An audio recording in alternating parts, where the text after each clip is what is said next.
Oi, pessoal, muito boa noite. Espero que todos estejam me ouvindo. Joia. Bom, eu queria começar dizendo que é uma alegria imensa a gente estar aqui nesse primeiro encontro. Esse é um projeto feito com muito carinho para os nossos pacientes e para os familiares dos nossos pacientes. A gente sabe que essa jornada que a gente percorre juntos não é simples, tem seus desafios que às vezes são bem grandes. E é exatamente por isso que momentos assim são tão importantes. E a gente pretende fazer esse tipo de encontro aqui mensalmente. Vai ser sempre na penúltima quinta-feira de cada mês. E a gente vai divulgar amplamente para vocês, porque essa participação de vocês é que dá sentido a isso daqui mesmo. Então, a gente vai passando por vários aspectos dessa trajetória, né, que a gente percorre juntos nesses encontros. E a gente vai abrir hoje com um tema que vocês sabem que é uma área que a gente se dedica muito e que tem ficado cada vez mais importante para o cuidado de todos vocês, que é câncer hereditário, e que gera muitas dúvidas, né? A gente ainda precisa conversar bastante sobre isso para criar uma consciência da sociedade civil mesmo sobre esse assunto e para a gente conseguir ter mais segurança em lidar com tudo que vem junto do câncer hereditário. Então, hoje, abrindo com chave de ouro, né? Então, a gente vai ter a participação especial de dois amigos queridos e absolutamente maravilhosos e competentes. Doutor Rodrigo Guindalini, que é nosso convidado de fora hoje. Rodrigo é oncologista e é oncogeneticista da Oncologia DOR. Ele lidera o nosso grupo da Oncogenética Nacional, e é uma inspiração para todo mundo e uma força imensa para todos os pacientes, sempre. O Rodrigo tem diversas publicações na área, uma experiência muito grande. E a Carol, Ana Carolina Queiroz, que é oncologista também aqui em Fortaleza, que também trabalha com câncer hereditário. Carol tem um doutorado dela dedicado a isso, ela vai falar um pouquinho para a gente hoje também sobre isso, sobre o projeto dela. Mas, então, muito obrigada a vocês dois por essa presença maravilhosa. Eu vou passar a palavra para vocês se apresentarem e a gente começa essa conversa que vai ser super informal, mas que eu acho que a gente vai conseguir trazer para os pacientes os principais pontos sobre esse assunto do câncer hereditário. Rodrigo, você primeiro, que é de fora, né, Carol? Perfeito. Bem-vindo. Primeiro, obrigado, Carol. Primeiro, queria parabenizar, né, pela iniciativa, porque um canal para conversar diretamente com os pacientes é algo louvável. A gente realmente tem hoje uma enxurrada de informações por diversos meios de comunicação que às vezes podem ajudar, sem dúvida, mas muitas vezes acabam até confundindo muito algumas pacientes e ter um canal como esses para que as pacientes possam vir e junto com a gente construir, né, conversas que possam trazer informações relevantes é muito importante. Então, parabéns pela iniciativa. Segundo, queria agradecer, né, por ter sido convidado aí para a inauguração do projeto. Uma honra poder estar aqui com vocês. E independente de qualquer título aí que a gente carregue pela vida, vai acumulando pela vida. Acho que os títulos mais importantes são os títulos de amizade, né? Então, meu título mais importante aqui é ser seu amigo há muitos anos, estar do seu lado nessa sua trajetória na oncogenética e tentando realmente mudar algumas coisas aqui no nosso país, né? Então, estou muito feliz de estar aqui. E agora, né, com a Carol, a mais nova, Ana Carolina, também chegando para o time da oncogenética. Então, é um imenso prazer, né, enxergar novos talentos, novas estrelas chegando aí na nossa área. Então, Ana Carol, seja muito bem-vinda para o time e espero que a gente continue, né, fazendo nossos trabalhos, os projetos de pesquisa e que possam trazer muita repercussão na nossa prática clínica para melhorar ainda mais o acompanhamento, o tratamento, o acolhimento dos nossos pacientes.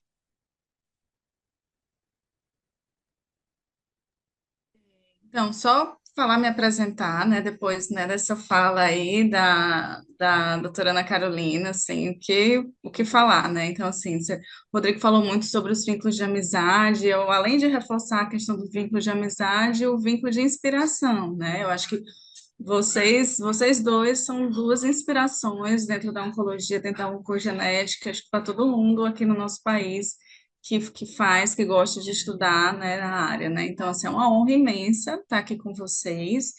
E, né, assim, como você falou, né, eu sou oncologista, né, estou começando um pouco agora nessa área, né, de oncogenética, já tem algum tempo, mas agora um doutorado veio para reforçar. E assim, eu quero que as pessoas que estejam assistindo a gente aproveitem muito esse momento, porque acho que vai ser um momento muito rico, né? E assim, iniciar esses encontros, né, que a gente espera que sejam muito proveitosos mesmo. Obrigada, pessoal. Então, gente, assim, é isso. É um espaço para a gente compartilhar experiências, para a gente trocar, né, e aprender, e acima de tudo a gente entender que ninguém está sozinho, né? A gente caminha em grupo, em equipe. Então, para abrir o assunto, eu queria que o Rodrigo começasse definindo mesmo do básico para a gente o que é um câncer hereditário, quando é que a gente precisa pensar que a nossa paciente tem um câncer hereditário, ou aquela que ainda não tem câncer, mas tem uma história familiar muito rica em casos de câncer em várias gerações, ou alguém muito jovem. Quando é que a gente precisa pensar nesse assunto? O que é e quando é que a gente pensa? Você tem que tirar o mudo, Rô. Perfeito, Carol. Então, assim, acho que o primeiro ponto que a gente sempre tem que abordar quando começa a falar sobre câncer hereditário, inclusive quando a paciente está no consultório, com uma grande ansiedade antes de realizar o teste, é que, na realidade, a grande parte dos cânceres não são hereditários, né? Acho que essa é a grande mensagem, inicial que a gente tem que passar para a paciente, até para tentar tranquilizar e deixar as expectativas no seu respectiva posição, né? Então, é, a gente sabe que aproximadamente 1 em cada 10 casos de câncer são causados principalmente por causa de uma alteração genética que é herdada ou do pai ou da mãe. E essas alterações genéticas, elas são, na realidade, alterações não que prejudicam o paciente, nasce para fazer e tentam fazer mal ao paciente. Na realidade, nós temos aproximadamente hoje descrito já 150 genes que, na realidade, protegem os nossos órgãos contra câncer. E esses genes, a gente tem a expectativa que a gente herde o pacote completo do nosso pai e da nossa mãe, e os dois genes funcionando normalmente, tá? Todos eles funcionando normalmente. No entanto, infelizmente, às vezes, algumas pessoas elas herdam um desses protetores, desses genes que deveriam estar trabalhando a nosso favor, com uma alteração no seu código, que nós chamamos de mutação, e esta mutação, infelizmente, inativa esse protetor. Portanto, essa paciente ela já nasce, infelizmente, com um protetor a menos contra o desenvolvimento de determinados cânceres. Por que eu digo determinados cânceres? Esses genes eles não trabalham todos juntos, protegendo contra todos os cânceres. Eles são bem específicos, né? Eles formam times de proteção. Então, a gente tem cerca de 15 genes, por exemplo, que protegem contra câncer de mama. Então, esses times de proteção, você pode nascer com um desses protetores sem funcionar, e fazendo com que, então, o sistema de defesa fique mais frágil. Existe uma brecha no sistema de defesa contra câncer de mama. Portanto, essa paciente, ao longo da vida, não é que ela vai ter a doença, mas ela tem uma chance maior, já que o seu sistema de defesa não está funcionando 100%. E existem, dentro desse time de proteção, aqueles que são mais relevantes, que quando você vem com ele alterado, o seu sistema de defesa fica muito abalado e a chance de desenvolver câncer é muito grande. Enquanto que tem outros genes que não são tão relevantes assim, não fazem com que o sistema fique tão abalado e o risco aumenta somente um pouco. Então, não existe uma recomendação padrão para todos os pacientes que vêm positivos para um teste genético. A gente vai fazer a recomendação baseado no gene, qual é o tipo de time que ele está desfalcando e quão importante ele é para cada time. Portanto, quem são aquelas pacientes que a gente levanta a suspeita que seja uma dessas portadoras de uma alteração que, infelizmente, faz com que elas fiquem um pouco menos protegidas contra o desenvolvimento de certos cânceres? Você tem que olhar para a história pessoal da paciente e a história familiar. Se você identifica pacientes desenvolvendo cânceres numa idade muito mais jovem do que nós costumamos identificar, por exemplo, ao invés de você detectar pacientes com câncer de mama sendo diagnosticadas aos 55, 60 anos, uma paciente sendo diagnosticada aos 30, 35 anos. Isso faz muita diferença. Além disso, se você tem vários casos de câncer na mesma família do mesmo tipo, afinal de contas, existe uma alteração genética que vai sendo transmitida que o sistema de defesa vai ficando desprotegido para aquele órgão. Então, você tem várias pessoas daquela família desenvolvendo a mesma doença. E existem algumas combinações de tumores que também preocupam. Por quê? Porque alguns desses protetores, eles trabalham em mais de um time. Então, quando você vem com essa alteração, você na realidade vai ficar desprotegido para mais de um tipo de câncer. Então, o gene mais comumente citado nesses cenários é o gene BRCA1, que foi aquele gene que a atriz Angelina Jolie tem alterado, e ele protege na mulher muito, ele é muito importante na proteção contra câncer de mama e ovário. E nos homens, ele é importante para a proteção contra câncer de próstata.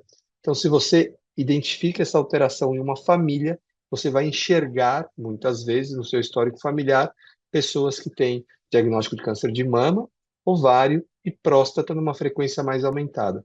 Então, essas são as principais características, Carol. É perfeito, Guinda, assim, acho que você passou por conceitos muito importantes, né, assim, então, a gente ter uma alteração genética que prejudica essa proteção contra o câncer leva a uma repercussão em diversos órgãos, por isso que a gente chama de síndrome, né? E aí, Carol, eu queria que você comentasse, porque, assim, muitas vezes os pacientes chegam pra gente e dizem assim, doutora, mas eu já tirei as duas mamas, para reforçar essa mesma linha que o Rodrigo comentou, né, assim, ainda precisa fazer alguma coisa? E aí, desenvolve isso daí, Carol, pra gente.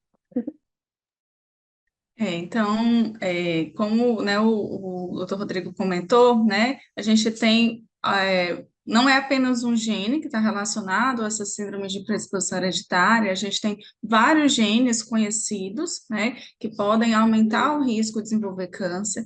O mais conhecido de todos, assim, o mais estudado, os mais estudados, na verdade, até porque são os mais comuns, relacionados a câncer de mama hereditário é o gene BRCA1 e o gene BRCA2, né? Que eles ficaram mundialmente conhecidos, né? Depois que a atriz Angelina Jolie divulgou, né? Ela divulgou ser portadora de uma mutação no gene BRCA e com isso ela trouxe a público o fato de fazer cirurgias de redutores de risco, né? Então, isso, né, ficou conhecido como efeito Angelina Jolie e acabou ajudando a gente a divulgar um pouco sobre câncer hereditário e um pouco sobre câncer de mama hereditário, né, câncer de mama e ovário hereditário principalmente, né? Então, assim, quando vem uma paciente que já realizou, assim, eu já tive câncer de mama e já optei por tirar, né, fazer a cirurgia da mama contralateral, qual é a vantagem que eu tenho em realizar um teste genético ou prosseguir com essa investigação? Então, a gente tem que entender que a maioria desses genes, eles não aumentam o risco apenas de câncer de mama, né? Então, por exemplo, o BRCA, ele vai aumentar o risco de câncer de mama e de ovário, e alguns outros cânceres, assim, de forma menor, assim, com menor risco, mas principalmente câncer de mama e ovário. E a gente tem que entender também que o câncer de ovário, ele é um câncer que geralmente é mais agressivo do que o câncer de mama e que a gente não tem um rastreamento adequado, né? A gente não consegue diagnosticar o câncer de ovário na sua forma precoce, em que as chances de cura são mais altas. Então, muitas vezes, para a gente prevenir o câncer de ovário, a gente acaba optando pela cirurgia realmente, né? A cirurgia no tempo adequado, né? Não é cirurgia de qualquer forma, ou assim que recebeu o diagnóstico do teste genético, né? É a cirurgia no tempo adequado, né? Que aí realmente no dia a dia da consulta, né? A gente, né, com o seu médico, a gente vai avaliar qual é o melhor momento de realizar essa cirurgia, né? Geralmente depois de ter os seus filhos, né? Geralmente ali 35 a 40 anos para BRCA1, né? E entre 40 e 45 para BRCA2, né? Além disso, a gente tem os outros genes, né? Que podem estar relacionados ao risco de outros tipos de câncer. Por exemplo, existe um gene chamado SHAC2, que aumenta o risco de câncer de mama, mas também aumenta o risco de câncer de intestino, por exemplo, né? Então, dependendo do gene que a gente encontra no teste genético que está alterado, aí a gente vai colocar a paciente, né? Vai propor todo um programa de rastreamento, né? Então, a gente tem que parar de olhar só para a mama, né? Então, se a mama, né, tem um apelo muito grande, né? Obviamente, que bom que tem, né? Porque acaba sendo muitas vezes o grande motivo que leva muitas das pacientes a buscar fazer teste genético, a se cuidar, né? Porque o câncer de mama é realmente muito comum, né? Na mulher, o câncer mais comum da mulher, né? Mas a gente não pode se fixar apenas realmente na mama, né? A gente tem todos os outros órgãos que a gente precisa realmente cuidar. Perfeito, muito bom.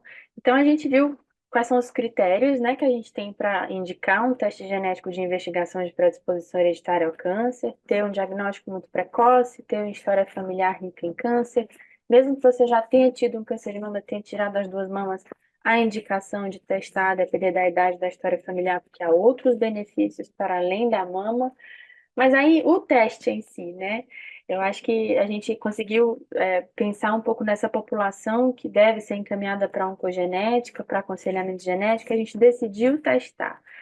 Vamos falar um pouquinho do teste genético. A gente às vezes vê pacientes que fazem oncotype, que fazem mama print, principalmente na mama, ou que fazem até imunistoquímica em câncer coloretal, né, daquelas proteínas que a gente vê de reparo do DNA. É, ali são testes do tumor. E aqui, para a gente investigar a predisposição hereditária ao câncer, a gente faz um teste que a gente chama de germinativo. E ainda fala um pouco do teste de investigação de predisposição hereditária ao câncer para a gente. Teu microfone. Essa diferenciação é fundamental, né, Carol? Assim, muitos tumores, para que você comece um tratamento adequado, nós submetemos as biópsias, seja aquelas biópsias somente realizadas através de punções ou pela cirurgia, a retirada do tumor em si, a testes genéticos também, para você caracterizar melhor o tumor. Só que esses testes, eles têm o objetivo de determinar a melhor linha de tratamento para o paciente. A pergunta que o teste genético germinativo, que é o teste genético que vai investigar a possibilidade de câncer hereditário, quer responder, ela é diferente. Inicialmente, ela quer responder a seguinte pergunta: nós estamos diante de um câncer que aconteceu ao acaso ou um câncer hereditário? Essa é a primeira pergunta que esse teste está querendo responder. Depois, pode até ser utilizado para guiar melhor o tratamento. Mas a primeira pergunta é saber fazer essa diferenciação entre um câncer que aconteceu por fatores de risco que vão se acumulando ao longo da vida, ou se esse câncer teve como seu principal fator causal uma alteração genética herdada ou do pai ou da mãe. Então, esse teste ele não pode ser feito no tumor. Esse teste tem que ser feito em uma célula normal do organismo. E nós normalmente realizamos esse teste através de exames de sangue ou de saliva. Existe uma preocupação muito grande pelos pacientes de que o teste de saliva ele é ruim, ele é inferior ao teste do sangue. Mas, na realidade, isso não acontece.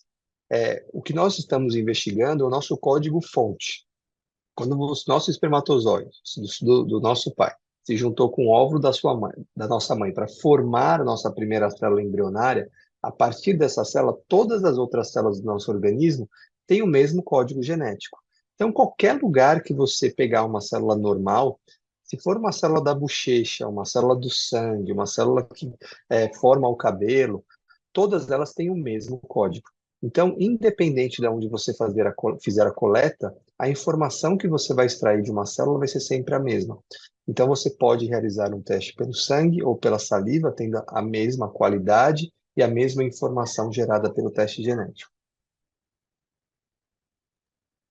Rodrigo, eu queria só aproveitar, né, acho que essa pergunta da Carol, né, e assim, às vezes os pacientes vêm querendo, às vezes existe também um certo conceito errado, assim, no sentido assim, eu quero fazer o teste para saber se eu vou ter câncer, ou para Uhum. saber se eu não vou ter câncer, né, eu acho que queria te ouvir um pouco em relação a isso.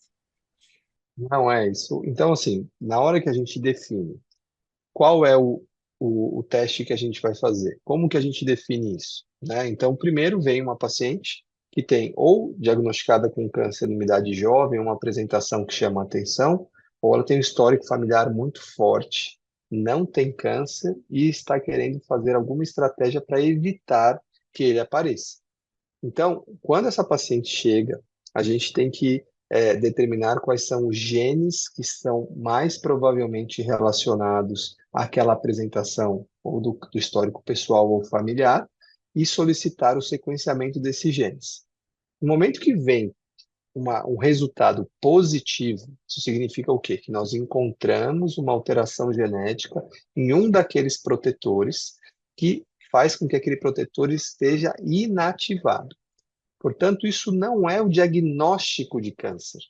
Significa que naquele time de proteção, normalmente os órgãos não têm somente um gene de proteção, ele tem vários genes, um deles está inativado.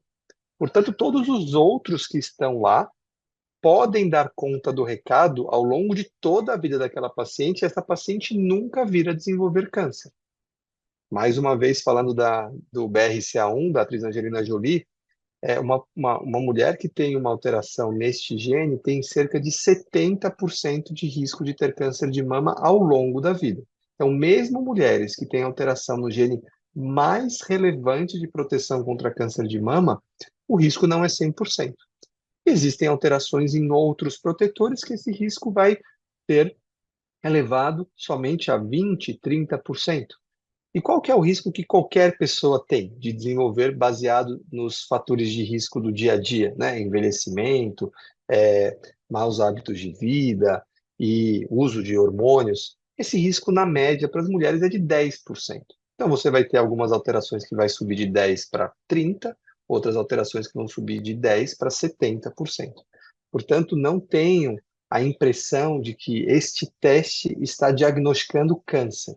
Está estratificando, colocando essa paciente em patamares de risco diferente. E é justamente antes do diagnóstico do câncer que a gente quer identificar essas alterações, para que a gente tome atitudes, faça estratégias para que ela diminua o seu risco ao longo da vida e nunca venha a desenvolver essa doença. Então, esses testes, eles não querem atrair doença, de forma alguma. Eles querem afastar, deixar essa doença muito pouco provável que aconteça.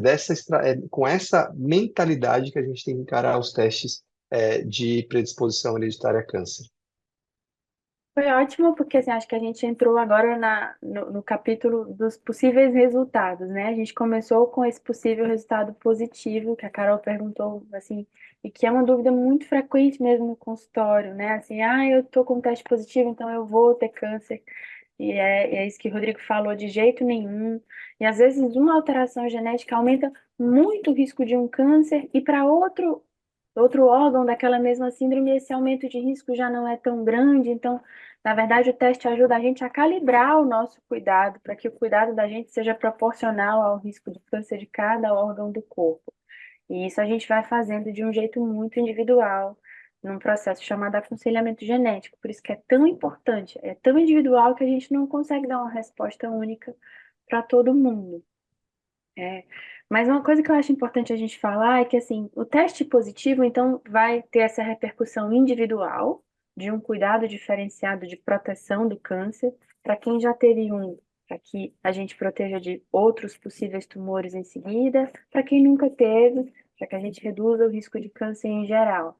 Muitas vezes a gente, nesse paciente que tem câncer, a gente ajusta também o tratamento, mas há um grande benefício que é a família, né? Então, na hora que a gente diagnostica uma paciente com predisposição hereditária ao câncer, os familiares que estão em torno dessa paciente podem se beneficiar muito e a gente precisa recrutar essas pessoas. Eu queria que vocês comentassem sobre isso, inclusive já incluindo a pergunta da Priscila. Pri, bem-vinda, obrigada por estar aqui. A Priscila pergunta qual a idade mínima para realizar o teste genético.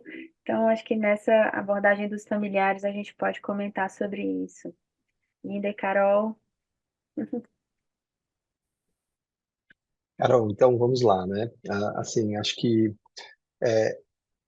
a gente não faz um aconselhamento genético olhando somente para aquele paciente que está na nossa frente. A primeira coisa que nós precisamos fazer no aconselhamento genético é tirar a história familiar do paciente de uma forma muito detalhada. Então a gente faz aquela árvore genealógica, colocando bolinha nas mulheres, quadradinhos nos homens e tentando fazer com que a gente faça isso de forma muito bem estruturado avaliando todas as gerações. Para que a gente faz isso? Porque o aconselhamento genético, ele pretende fazer uma estratégia de rastreamento e prevenção de câncer para toda uma família.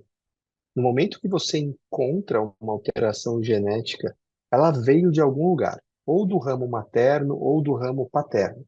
E no momento que você identifica essa alteração, você precisa começar a testar os familiares que estão ao redor para saber quem são que têm a mesma alteração e que não sabem ainda. Nós chamamos de portadores assintomáticos. E quando você começa a identificar essas pessoas, qual é a probabilidade de parentes de primeiro grau serem portadores da mesma alteração? De 50%. Eu sempre comento assim, não é 50% de risco de ter câncer, é 50% de risco de ter a mesma alteração genética. Só que como você descobre isso com antecedência, você vai fazer com que esta informação se transforme em atitude contra câncer e que você não tenha o diagnóstico dele ao longo da vida. Isso, essa informação, quando é passada para os familiares, pode gerar uma onda de prevenção de câncer para uma família inteira, fazendo com que aquele legado que aquela alteração genética vinha trazendo para aquela família, inúmeros casos de câncer jovem, pacientes diagnosticados em um estágio já muito avançado, mude por completo. Você começa a identificar as pessoas que têm alteração genética, coloca elas em estratégias de rastreamento e prevenção para que elas não venham a desenvolver e você tenta mudar aquela história familiar que muitas vezes, quando a paciente vai lembrar e vai contar a história no início da consulta, traz muita emoção, traz muito sofrimento às vezes, porque as histórias elas podem ter tido situações muito difíceis para aquela paciente que está no aconselhamento. Então, é um momento muito importante que você tem que tentar acolher o máximo possível a paciente, trazer informações que às vezes não são simples de serem relembradas, mas sempre mostrando que aquela informação pode gerar uma série de recomendações que vão mudar aquele histórico familiar que fez com que aquela paciente chegasse ao seu consultório. Carol, comenta sobre a idade. Pronto, em relação à questão da idade, é assim, vai dizer assim, depende, né? Acho que tudo realmente depende. Para a maioria dos genes, né, assim, genes BRCA1, BRCA2, CHEK2, para a grande maioria dos genes, eles não aumentam o risco de câncer infantil, né, ou em adolescentes. Então, a gente utiliza o ponto de corte da maioridade. Então, a gente vai testar aqueles que são maiores de 18 anos, né, depois de passarem por aconselhamento, entenderem o que é o processo, né, de teste genético e darem o seu próprio consentimento de testar, né? com algumas exceções, né? Acho que a principal exceção que a gente tem é o gene TP53, né? Que é o gene que causa a síndrome de Li-Fraumeni, né? E essa exceção é exatamente porque esse gene pode aumentar o risco, né, de câncer infantil em adolescentes. Então, nesse caso, a gente começa o rastreamento já a partir do diagnóstico ou a partir do nascimento, né? Então, já com série, né, de exames para prevenir e rastrear câncer numa idade mais precoce, né? Então, em relação, acho que a resposta da idade é isso. Perfeito.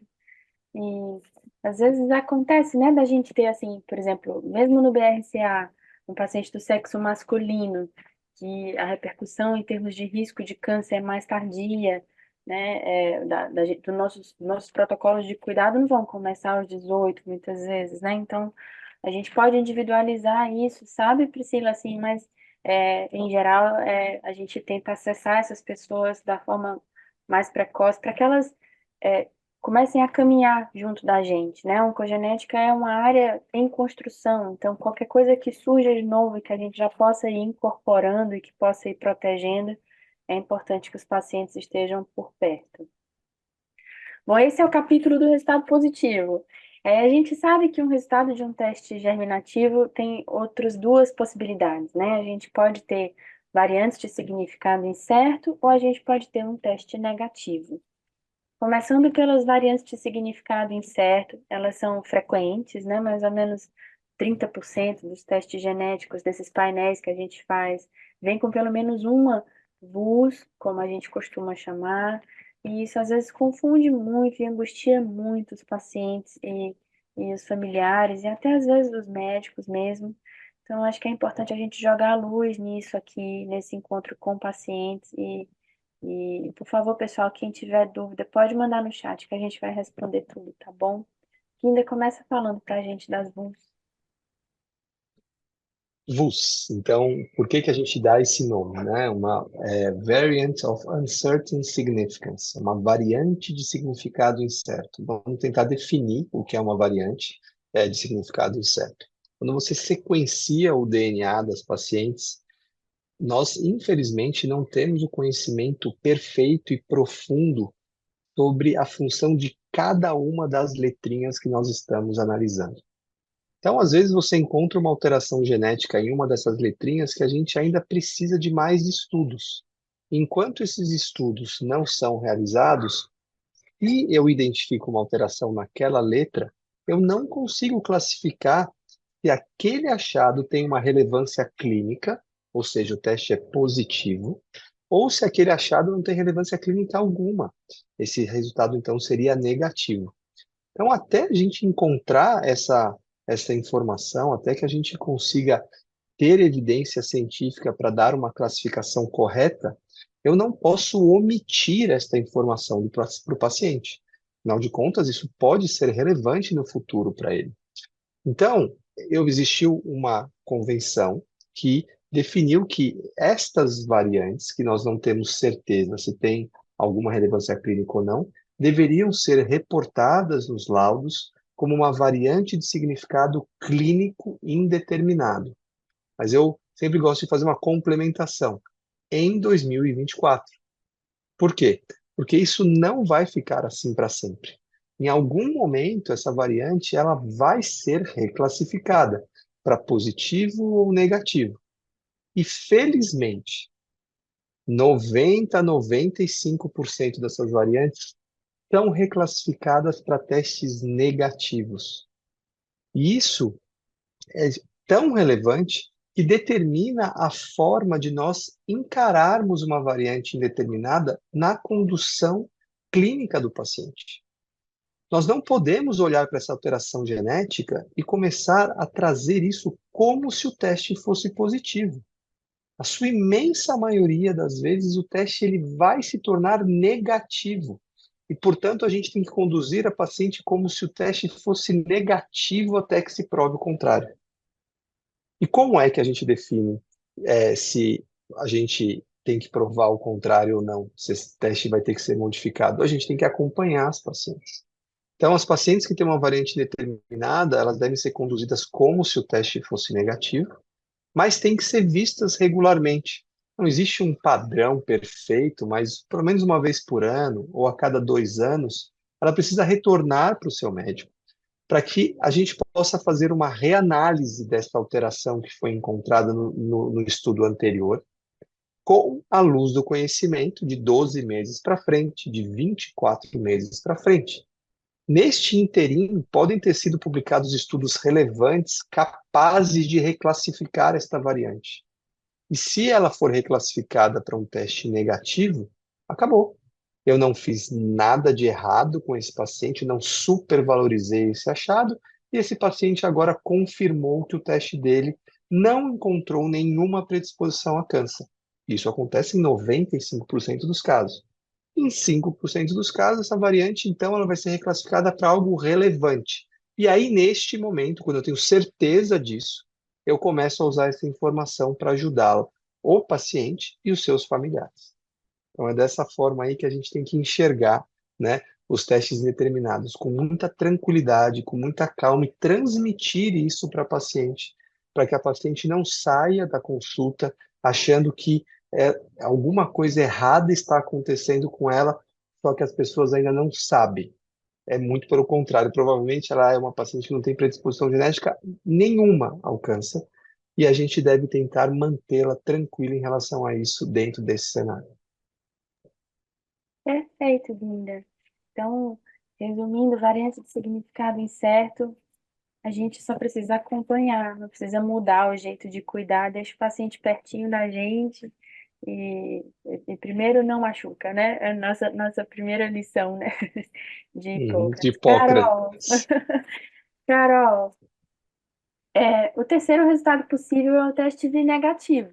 E a gente viu no comecinho aqui do nosso encontro que a gente selecionou essa paciente para teste genético, né? Era alguém que tinha um diagnóstico cedo, que tem uma história familiar muito forte. E aí, a gente testou e não conseguiu encontrar nada. Qual é a mensagem que a gente precisa passar para essa paciente, para essa família? Então, assim, teste negativo, né? Primeira coisa que a gente tem que analisar, né? Isso por isso que é tão importante fazer o heredograma, né? Que é uma ferramenta que a gente faz dentro do aconselhamento genético, que é exatamente desenhar a árvore da família, colocando quem teve câncer, quem não teve câncer. A primeira coisa que a gente tem que avaliar num teste genético negativo é quem fez esse teste, né? Se essa pessoa que fez esse teste negativo é uma pessoa da família que teve câncer, ou é o filho dessa pessoa, né? Que às vezes que é muito comum isso acontecer, né? Às vezes a pessoa que teve câncer já faleceu, e aí vem o filho ou a filha, né, assustado com a história familiar, e ele vem com o interesse de fazer o teste genético, né? E aí é sempre importante a gente falar que o teste negativo, né, numa pessoa que não teve câncer na família, é um teste que ele vai servir para aquela pessoa que fez o teste, mas ele é um teste que é não informativo para o resto da família. Eu não consigo descartar que não exista realmente uma alteração em algum desses genes de aumento de risco de câncer e estejam, né, em outras pessoas da família, naquelas pessoas que tiveram câncer e faleceram, né? Então, assim, a primeira coisa é a gente analisar quem foi que fez esse teste, né? Mas existem situações que mesmo aquelas pessoas que têm um quadro realmente muito suspeito, que tiveram câncer em idade jovem, né, com história familiar, elas fazem o teste genético dá negativo, né? E aí é sempre importante lembrar que assim, o teste genético ele é negativo, né, pelo conhecimento atual também, né? Então, assim, a gente tem, até 10 anos atrás, a nossa forma de olhar o DNA, de testar o DNA, era de uma forma. Hoje a gente está muito mais avançado em relação a isso, mas no futuro a gente com certeza vai ter outras formas de olhar esse DNA, né? E com outros testes, inclusive, né? Então hoje a gente acaba testando os genes, né, que são os genes que a gente conhece, que estão relacionados assim de predisposição hereditária, mas existem outras áreas, como os scores de risco poligênico, né, como você olhar para o RNA também, né, para as áreas que não são as áreas de gene né, as áreas que a gente chama de áreas intrônicas, né, então, assim, existem muitos avanços que devem vir nos próximos anos, que ainda hoje, em 2024, a gente não consegue incorporar isso na prática clínica, porque ainda são testes experimentais, porque ainda são testes que não são validados, que a gente ainda não sabe interpretar direito, né, o resultado desses testes, né? Então, para essas pacientes que têm uma história muito típica, com resultado de teste negativo, né, a gente acaba acompanhando essas pacientes de forma muito perto, né? E, assim, talvez repetir esses testes quando a gente tiver novas tecnologias, né, novas formas de testar essas pessoas, né? Perfeito, isso é uma mensagem muito importante, né? Assim, porque, como a gente já comentou, a gente está escrevendo essa história e muita coisa vai vir pela frente, e que bom, né? Então, manter esses pacientes perto da gente é muito, muito importante. E eu acho que tem outras duas coisas que a gente precisa comentar, que assim, a gente disse assim, o teste positivo não significa que um paciente vai ter câncer, e o teste negativo também não significa que a gente não vai ter câncer, né? O Rodrigo começou falando que a maior parte dos tumores que a gente desenvolve pela exposição ambiental, são tumores esporádicos. E aí eu sempre gosto de aproveitar essa oportunidade de alguém que está vindo buscar proteção para o câncer, para a gente orientar também sobre o estilo de vida e sobre várias outras coisas, do próprio rastreamento populacional de vacinação para HPV, de colonoscopia, né, que agora baixou a idade. E ainda comenta um pouco sobre isso. Pois é, a gente acredita sempre que um teste ou um medicamento específico pode resolver toda a situação, né? E muitas vezes a gente, no teste genético, mesmo identificando pacientes que têm um histórico familiar forte e que a indicação do teste é precisa, a maior parte dos pacientes o teste vem negativo ou não informativo, né? Então, nós não podemos perder esta oportunidade para que a gente, olhando para o histórico familiar e também para as características do paciente, como, por exemplo, hábitos de vida, se o paciente ele está com sobrepeso, com obesidade, se ele fuma, se ele bebe em excesso. Então, este é um momento que a gente precisa fazer uma checagem de uma série de fatores que podem contribuir para o aumento de risco de câncer, não somente o teste genético. O teste genético ele é mais um componente do aconselhamento para um paciente que está buscando prevenção de câncer. Ele pode ser muito útil, determinando estratégias completamente personalizadas que nós não iríamos propor para a grande parte da população. Mas nós nunca podemos nos esquecer que existem alguns fatores que estão na nossa cara e que estão aumentando de forma muito significante o risco de câncer para aquele indivíduo, e muitas vezes isso não é abordado de uma forma bastante explícita, bastante direta com esse paciente. Então, muitas vezes, nós não temos um teste positivo, mas nós temos pessoas tendo diagnóstico de câncer de intestino muito jovem. Então, a gente olha na família, então a gente olha para o histórico familiar e tem que começar o rastreamento para câncer de intestino para aqueles indivíduos em uma idade mais precoce do que nós fazemos a proposta para a população em geral. Então, o teste genético veio negativo, mas olhando para o histórico familiar, esse paciente merece começar um rastreamento mais precocemente. Às vezes, mulheres chegam com uma situação de alto risco, como, por exemplo, consumo de bebida alcoólica em excesso, obesidade e histórico familiar. Essas pacientes, elas têm que ser muitas vezes orientadas a deixar ou maneirar em alguns desses hábitos, diminuir peso e muitas vezes você tem que colocá-las dentro de calculadoras de risco, que nós temos disponíveis hoje, para câncer de mama nós temos inúmeras, estabelecer o risco mesmo para um teste genético negativo, há pessoas que o risco é maior do que a média. E essas pessoas saem das nossas consultas com recomendações, por exemplo, de realizar exames de ressonância magnética, começando a partir dos 35, 40 anos. Algumas pacientes saem até com recomendações de medicamentos de prevenção para câncer de mama, mesmo tendo teste genético negativo, baseando-se em outros fatores de risco. Então, a gente não pode resumir o aconselhamento genético para o teste genético. A gente tem que olhar a paciente como um todo, nunca se esquecer de se debruçar na história familiar para saber se não tem alguma recomendação baseada simplesmente na história familiar e não deixar de olhar para esses outros fatores que são modificáveis, como peso e hábitos de vida. Feito, né? Carol comentou que a gente está avançando cada vez mais em pesquisas nesses genes, scores poligênicos de risco, né?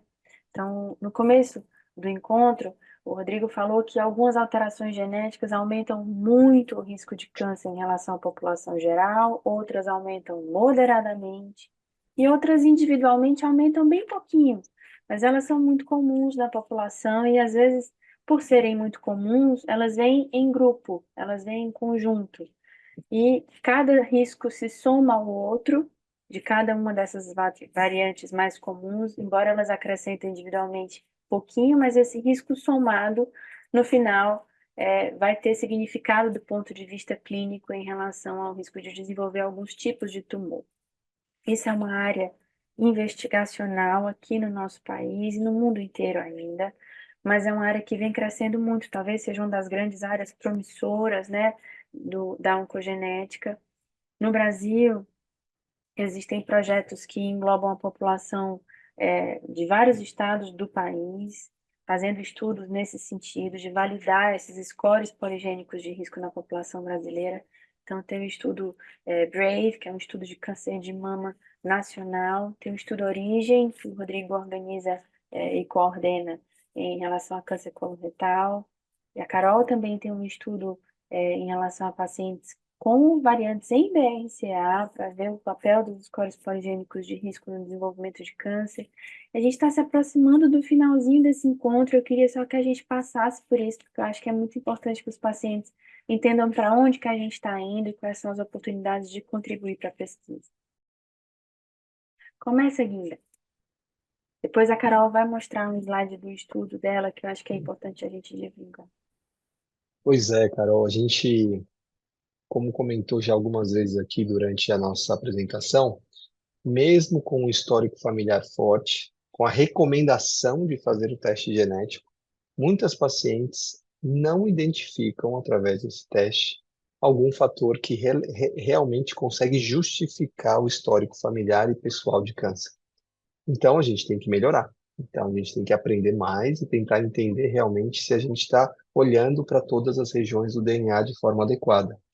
E uma das formas de olhar, como você mesmo mencionou, e a Ana Carol também já disse anteriormente, é analisando alguns pontos do DNA que isoladamente não aumentam de forma muito significante o risco.